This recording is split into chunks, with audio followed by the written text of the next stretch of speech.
안녕하세요. 구약 성경 원문을 읽기 위해 성서 히브리어를 공부하다 보면 고대부터 현대까지 히브리어가 어떻게 변했는지, 세계 각곳에 흩어져 살던 디아스포라 유대인들은 히브리어를 배웠는지, 성서 히브리어와 현대 히브리어는 많이 다른지 등 궁금한 점들이 생길 수 있습니다. 따라서 이 시간에는 히브리어 역사에 관한 내용을 간추려서 10개의 Q&A 방식으로 살펴보겠습니다.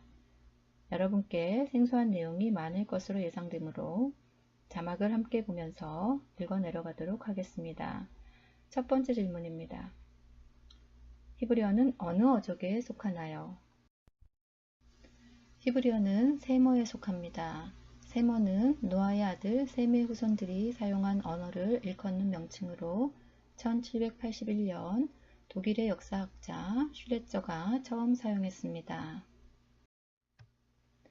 히브리어는 페니키아어, 모아버, 암모너, 에도머와 함께 가나안 방언에 속하며 가나안 방언들은 아람어 및 우가릿어와 함께 북서 세머에 속합니다. 또한 세머는 더 큰 범주에서 아프리카 아시아 어족에 속하며 함셈 어족이라고도 부릅니다.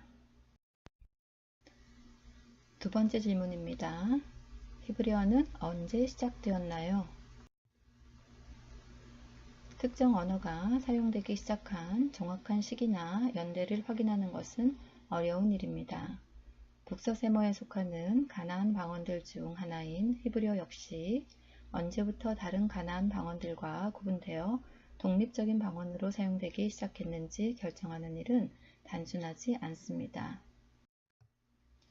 고대 가나안 방언의 흔적은 BC 20에서 19세기의 이집트 저주 문서에 나타나는 가나안 지명 및 인명들과 1887년에 이집트에서 발견된 아마르나 서신에 나타납니다.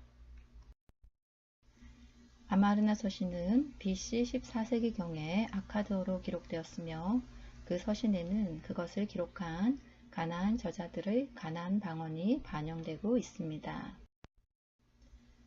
이스라엘의 히브리어 학자 슐로모 모라그는 형태적인 차이보다 이스라엘의 유일신 문화를 반영하는 의미론적인 차이에서 히브리어가 다른 가나안 방언들로부터 구분된다고 보고, 하임 라비는 이스라엘의 주권국가가 시작된 1차 성전 시대에 그 구분이 시작되었을 것으로 추정합니다. 세 번째 질문입니다. 성서 히브리어를 시대별로 구분할 수 있나요? 히브리어는 오늘날 이브리트라고 불리지만 구약 성경에는 예후디트, 즉 유다 방언이라고 불렸습니다. 구약 성경은 오랜 세월에 걸쳐 기록된 문헌이기에 그것이 기록된 히브리어에 언어적 변화가 일어났습니다. 일반적으로 히브리어 학자들은 성서 히브리어를 고대 성서 히브리어, 전기 성서 히브리어, 후기 성서 히브리어로 구분하며 시대별로 언어적 특징이 나타납니다. 고대 성서 히브리어는 구약 성경 속에 보존되고 있는 아주 오래된 고대 시들에 나타납니다. 모세오경, 정기예언서 및 시편에 등장하는 일부 시 속에 고체 요소들이 빈번하게 사용되고 있습니다. 전기 성서 히브리어는 1차 성전 시대의 성경 문헌에 사용되었습니다. 이 시대에 기록된 성경 이외의 대표적인 금석학 자료들로는 BC 10세기의 게제르 농경 달력, BC 8세기의 실로암 터널 비문 등이 있습니다. 후기 성서 히브리어는 에스더, 느헤미야, 에스라, 역대기, 다니엘서 등 2차 성전 시대의 성경 문헌에 기록된 히브리어입니다. 이 시대의 문헌들 중 학개, 스가랴, 말라기, 제2 이사야서의 히브리어는 여전히 전기 성서 히브리어와 유사합니다. 아비 후르비츠 같은 학자는 시편의 일부가 후기 성서 히브리어로 기록되었음을 밝혔습니다. 후기 성서 히브리어는 아람어의 영향이 두드러지고 페르시아어의 영향도 조금 나타나며 랍비 시대 히브리어의 모습도 일부 나타납니다. 네 번째 질문입니다. 쿰란 문서의 히브리어는 성서 히브리어와 다른가요? 쿰란 히브리어는 약 BC 2세기에서 AD 2세기 무렵에 기록된 사해 사본 또는 쿰란 사본에 사용된 히브리어입니다. 대부분 양피지 두루마리에 기록된 사해 사본은 1947년에서 1956년 사이에 사해 북서쪽 쿰란 지역의 여러 동굴들에서 발견되었고 지금도 계속 발굴 중입니다. 현존하는 가장 오래된 히브리어 성경사본, 성경주석사본, 쿰란 공동체 문서사본 등을 포함하고 있습니다. 쿰란 히브리어는 독립된 히브리어 방언이었습니다. 사본의 저자 또는 필사자들이 성서 히브리어를 모방했기 때문에 성서 히브리어와 유사한 점이 많지만 뚜렷한 언어적인 특징을 갖고 있습니다. 단어에 모음 글자를 넣은 완전서법의 사용이 급증하고 후와 히야와 같은 특이한 형태의 3인칭 대명사가 대표적인 예입니다. 다섯 번째 질문입니다. 랍비 시대에도 히브리어를 사용했나요? 랍비 시대는 대략 로마에 의해 예루살렘이 함락된 AD 70년부터 탈무드가 완성된 AD 500년 무렵까지를 말하며 랍비 시대 히브리어는 이스라엘과 바벨론 지역에서 기록된 두 문헌층에 사용되었습니다. 하나는 아직 히브리어가 어느 정도 구어로 사용되고 있을 때 기록된 타나임 문헌으로 약 AD 70년에서 250년에 기록된 미시나, 토셉타, 미드라시 할라하, 세데르 올람 라바 등이 있습니다. 이 시대에는 아람어가 널리 사용되었고 교육받은 사람들은 헬라어도 사용했습니다. 다른 하나는 히브리어가 더 이상 구어로 사용되지 않고 아람어가 구어로 사용된 시대의 아모라임 문헌이며 AD 250년에서 500년에 기록된 예루살렘 탈무드, 바벨론 탈무드, 베레시트 라바 등이 여기에 속합니다. 성서 히브리어에 사용된 아래와 같은 형태들은 랍비 시대 히브리어에 사용되지 않습니다. 바브 연속형, 즉 바브 컨세큐티브 형태, 긴 명령형, 부정사 절대형, 확장 미완료형, 즉 코홀터티브 형태, 단축 미완료형, 즉 저시브 형태 등입니다. 이 밖에도 시제 체제가 단순해지는 등 여러 언어적인 특징이 나타납니다. 여섯 번째 질문입니다. 중세에도 히브리어가 사용되었나요? 랍비 시대 이후부터 16세기 무렵까지의 히브리어를 중세 히브리어라고 부릅니다. 이 시대에는 히브리어가 여러 나라로 흩어진 디아스포라 유대인들 사이에 편지나 계약서 또는 라쉬, 라사그, 람반 등 중세 랍비들의 성경 및 탈무드 해석서와 철학, 과학, 의학 서적 등 학문적인 글을 기록하는 문헌 언어로 사용되었습니다. 특히 중세 히브리어 신문학인 피유트의 성서 히브리어와 랍비 시대 히브리어가 혼합되어 사용되며 피유트 저자들에 의해 단어의 새로운 형태들이 만들어지기도 합니다. 또한 중세에 지중해 연안을 통치하던 아랍 제국들에 의해 사용된 아랍어의 영향이 히브리어 어휘와 문법에 나타납니다. 중세 이후 17세기에서 19세기 계몽시대는 문헌 히브리어가 구어로 부활되기 위한 전환기라 할 수 있습니다. 이때 성서 히브리어와 랍비 시대 히브리어를 사용한 문학 작품들이 등장하고 히브리어와 독일어가 혼합된 이디시어 문헌들도 소개됩니다.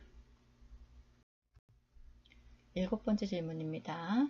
현대 히브리어는 언제 부활했나요? 19세기 말 러시아에서 이스라엘로 이민 온 언어학자 엘리에제르 벤 예후다를 중심으로 히브리어 부활을 위한 노력이 열매를 맺어 영국이 위임 통치하던 시기인 1922년에 히브리어가 영어, 아랍어와 함께 팔레스틴 지역의 공용어로 인정되었습니다. 그 후 1948년에 이스라엘이 독립을 맞게 되자 히브리어는 이스라엘의 공식 언어가 됩니다.